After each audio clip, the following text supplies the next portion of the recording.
Moving on, a coalition of civil society groups in Kaduna State have called on the federal government to do everything within its power to stop the killings and destruction of properties of Africans living in South Africa. The call was made Wednesday at Murtala Square, Kaduna, while expressing their dismay over the xenophobic attack by South Africans to Nigerians and other Africans living in South Africa.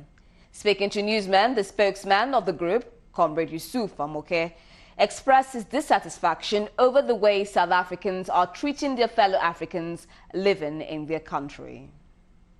On this day, we the people of Africa, particularly Nigeria, bitterly mourn the senseless killings of fellow Africans by South Africans, which is covertly supported by the government of South Africa, as expressed by one of its deputy chief police officers there in South Africa. It is worthy to remind the South African people and its government that the freedom they enjoy today was as a result of collective efforts of other African nations.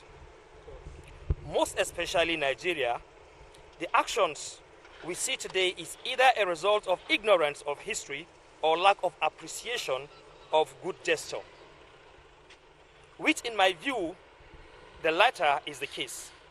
It is worth noting also that during their trying times of apartheid, Nigeria stood tall in their defense by providing free shelter to their activists on exile, free education in our universities with stipends, jobs were provided, and about $61 billion was spent by the Nigerian government and its people.